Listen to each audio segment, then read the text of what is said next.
A disclaimer for English speakers. There'll always be English subtitles in the video. They are done by me too, so that they represent my intent, and so that they are not boring to read. Thank you. Une de mes jobs quand j'étais jeune se passait dans le bois. Je vivais dans le bois. Pendant quelques semaines, dans ce job-là, je faisais le night shift. Je dirais que la nuit, en plein forêt, à aller faire des semi-longs voyages, à sortir les poubelles, à regarder la lune sur le lac, à faire de l'entretien dans des petites cabanes, quand même pas mal loin du camp, seulement éclairées par une lumière LED attachée sur ton front. C'était pas de quoi que Laurent jeune épissou, qui aime pas les films d'horreur, tripait ben. Sauf que tu peux voir, par la proportion démesurée de tunes que j'ai fait à propos de randonnées mystiques en forêt, que le mal était fait. Ça a réveillé en moi une obsession pour la nuit. La nuit, la forêt, les hiboux. Pas la nuit comme la nuit blanche, pas la veillée. La nuit, la solitude. Toi, la lune, les arbres éclairés par ta shitty lampe LED. Même si l'ancien gars du Night Shift m'avait passé plein de films de Sergio Leone pour m'aider à passer au travers, je pense que ce job-là m'avait fait aimer Twin Peaks avant que je sache que ça existait.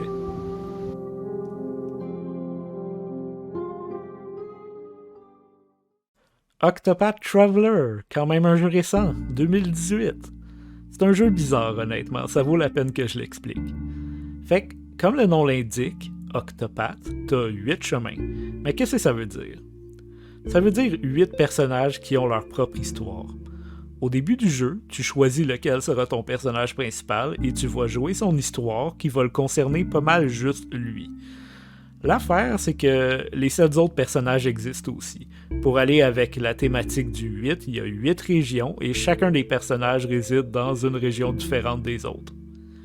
Au travers la quête de ton personnage, tu auras voyagé dans les autres régions et tu vas rencontrer les autres 7 personnages dans les villages sur le chemin. Fait que t'es confronté par 2 choix. Est-ce que tu fais le jeu avec ton seul personnage ou est-ce que tu recrutes un des autres bonhommes? Puis là, tu checkes le niveau que ça te prend pour faire ton 2e chapitre, puis tu penses au temps que ça te prend pour level up et tu vois le level des chapitres 1 des autres personnages et tu te dis « Ok, ça serait cave de pas les prendre, ça va être beaucoup plus facile. » Tu vas faire l'intro de ton nouveau bonhomme pis t'es comme « Ah, c'est vraiment un autre premier chapitre ça là, hein? Qui aura pas vraiment de rapport avec les autres. » Puis vu que le niveau suggéré pour le 2e chapitre est quand même bien élevé, j'imagine qu'on va faire ça 8 fois de suite. La réponse est oui. Octopath est certainement un jeu où tu vas avoir 8 intros de suite, un gros bloc de chapitres de péripéties, et qui finit par 8 dénouements de suite. Le rythme est n'importe quoi, c'est un très long jeu.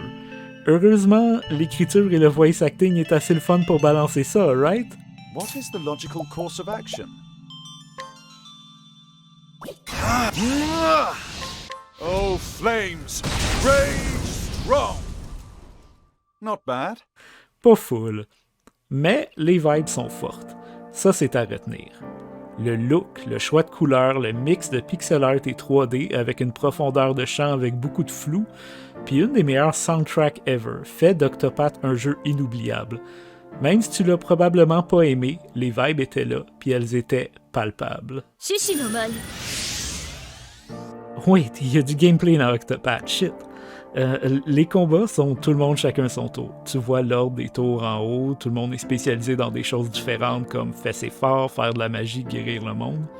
Quand tu agis, tu accumules un point qu'on voit ici, puis dans ton tour, tu peux utiliser entre 1 et 4 de ces points-là pour varger plus souvent, faire plus de damage, faire que les status effects durent plus longtemps. Les ennemis ont des faiblesses puis des points d'armure, puis chaque fois que tu fais une attaque qui correspond à une de leurs faiblesses, l'ennemi va perdre un point d'armure. Puis quand les points d'armure tombent à 0, l'ennemi perd son tour et les dégâts qu'il va recevoir seront très élevés.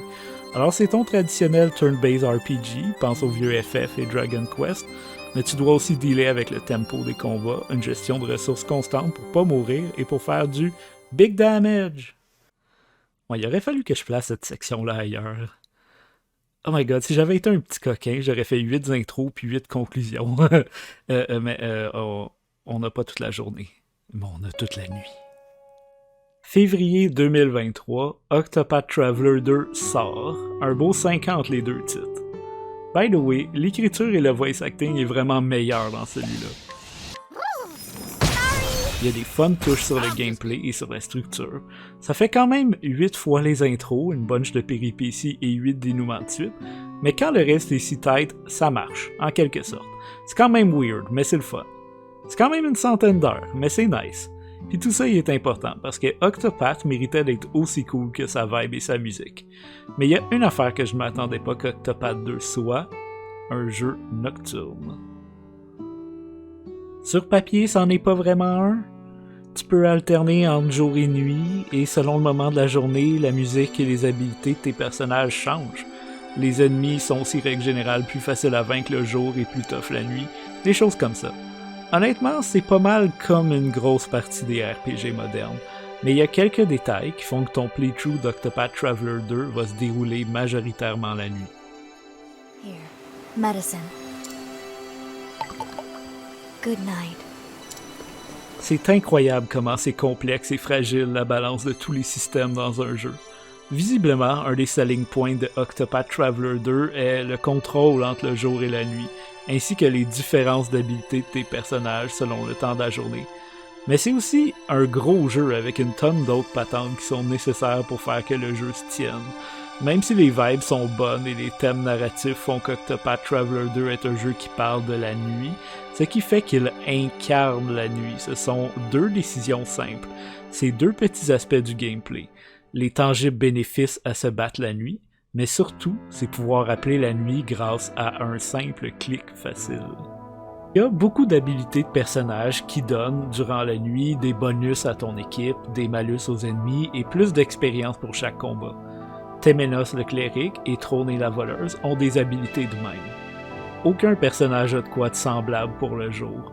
Et les combats de nuit ont des ennemis plus tough, donc les battes donnent plus d'expérience que les ennemis qu'on trouve durant le jour.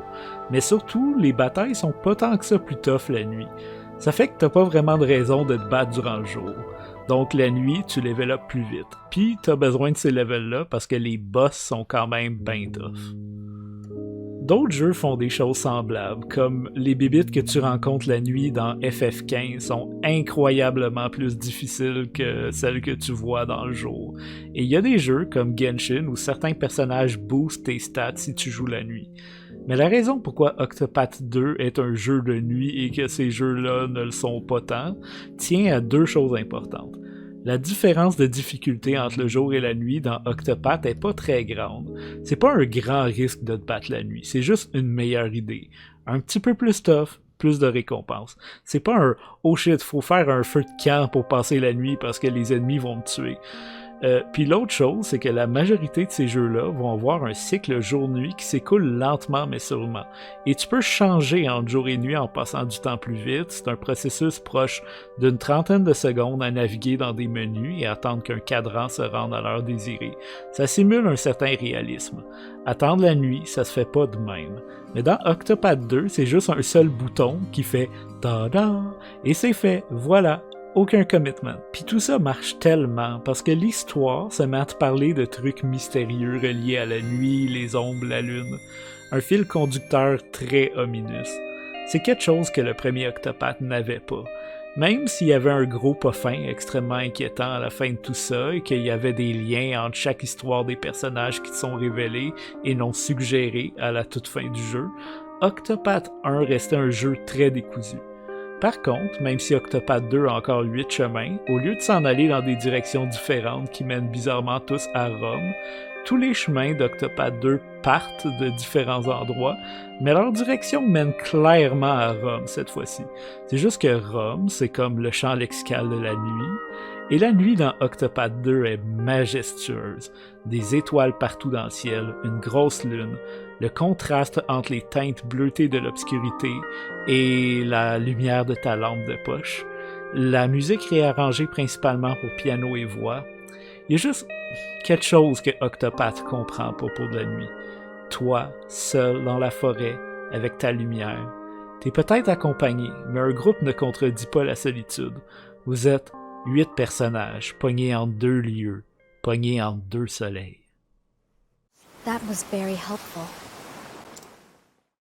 Les fans du soleil vous diront que tout ça n'a pas de rapport, qu'Octopath 2 est autant à propos du jour que de la nuit. Sinon, pourquoi est-ce que tu peux changer le temps de la journée quand tu veux? Pourquoi il y a des versions jour-nuit pour presque chaque tune? D'après tout, t'es constamment en train de changer entre le jour et la nuit dans les villages pour utiliser les bons pouvoirs sur les NPC. Et oui, vrai. Il y en aurait beaucoup à dire sur la manière dont la perception du temps est flouée par le fait que le joueur peut changer entre jour et nuit avec un seul bouton. C'est vraiment cool. Dans les villages, t'es comme constamment en train de changer entre les moments de la journée. Comme presque à chaque 5 secondes même.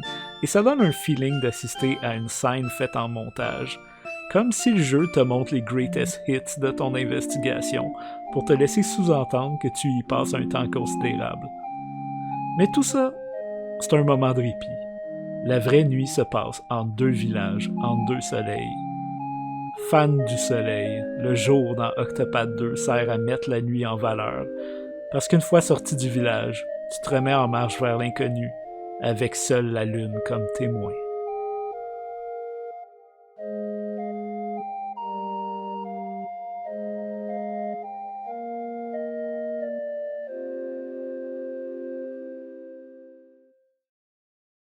Ouais, la seule affaire à retenir, c'est juste que si tu te bats la nuit, t'as plus d'avantages, puis tu peux juste switch à la nuit de même, bam.